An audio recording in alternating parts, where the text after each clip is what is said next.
So this happened some 15 years ago now, and I can remember everything little detail like it only happened yesterday. I had been with my then boyfriend for around 10 years and was planning on getting married in a year's time. I moved away from my hometown with my boyfriend when we was both 18. We wanted to live and work in the city instead of being in a small boring town. My mother and father wasn't alright with it at first, but then did realize that there was not much out here for us and decided to let us go. Living in the city was great if you ask me. We rented a small apartment at first, only had 3 rooms, a living, bedroom, bathroom and then a kitchen. It was all we needed for only 2 of us.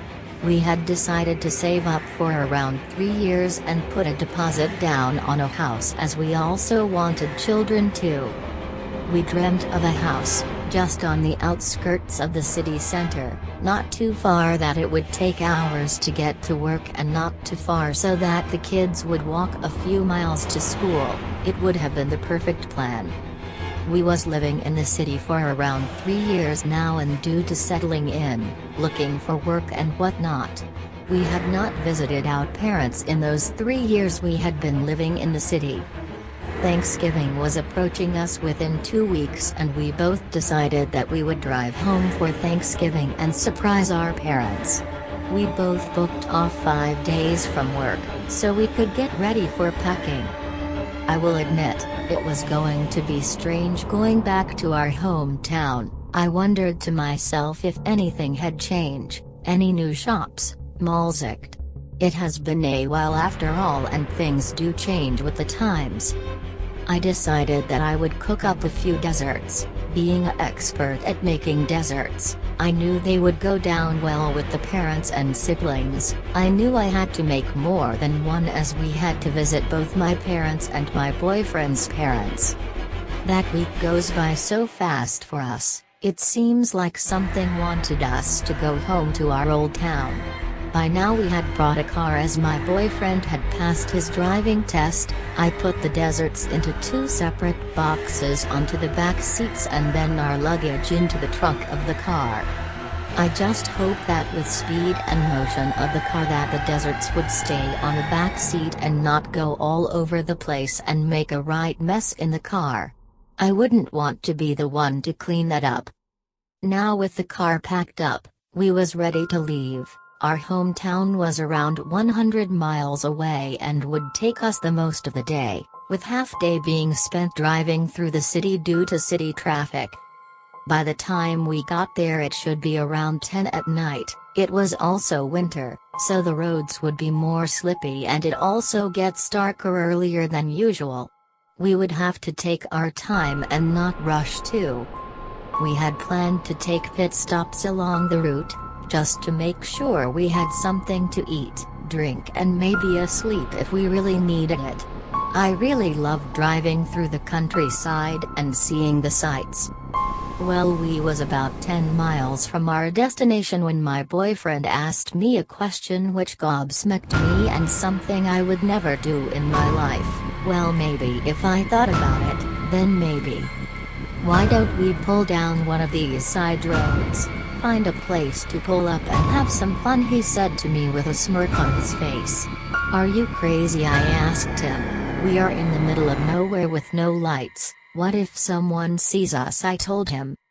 All the better at night, no one can see us, and if I can find somewhere secluded then no one will see us. I laughed at him and told don't be crazy, besides we had plenty of time for that when we get there.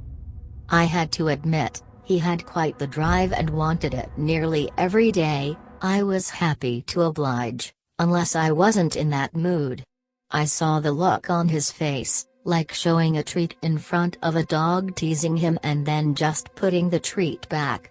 I couldn't help but to feel sorry for him. However, that is something I would never do in a strange place without any plan for in case anything goes wrong. Mind, I think I will do something for him when we get there.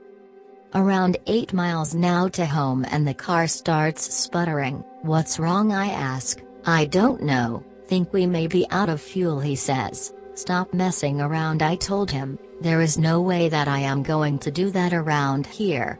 "I am not kidding," he explained. The car starts to splutter more and more until the engine dies, and now the car is rolling. We knew that there was a gas station a mile up the road. We let the car roll free to get as close as we can. However, the car only made it half a mile until it came to a complete stop. I was then scared and didn't know what to do. "Stay here and I will get some fuel," my boyfriend said. I was in shock. I couldn't believe what he told me. "No, I can't stay here alone," I told him. "What if a murderer come and gets me, or I get kidnapped?" I explained back to him. "Don't worry, no such thing happens in the middle of nowhere. Besides, it won't take long, and if you get really scared, there is a blanket on the back seat. Just hide under that if you have to," he told me. I knew there was nothing I could do about it. It was either we walked together where it was too cold to do that, push the car to the garage but the car was heavy to push, or just let him go and get some fuel and then fill up again. I didn't want him to go, but we had to get fuel. He told me to lock the doors after he left and get the blanket ready if I needed it. I was now on my own and I had never been so scared in my life. 30 minutes later, I was wondering to myself, where is he? I am sure it doesn't take this long to walk half a mile to the gas station. I was then startled by a scraping on the top of the car, but seeing as we parked under some trees, I just figured it was the branches scraping on the car. An hour goes by and now I am getting worried, thinking to myself, what if he is injured? What if someone had hit him with their car? He wasn't wearing any bright or reflective clothing after all. The scraping on the roof of the car continues and I am getting even more scared. I decide to turn on the radio to try and drown out the sound. 2 hours go by now and I am really worried, as I know he should be back by now. I complimented on ringing the police but wanted to hold out just in case he was walking back to the car. A few minutes later a cop car pulls up behind me. I am now worried. He calls out over his radio asking me not to turn around. What a weird request, I thought to myself. Now with curiosity in mind, I really wanted to look behind me. I couldn't help it. It was like placing a button in front of me saying do not push. Do you really think that will happen? I decided to turn around and see what the problem was. I really wish I hadn't with what I saw that night.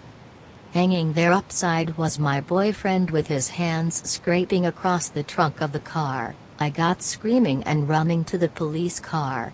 He managed to calm me down in the end, calling the rest of the squad to take evidence and taking a statement from me. I really wish I went him that night to the gas station. Maybe he would have been alive still to this day, but I can't blame myself. I have to remember that.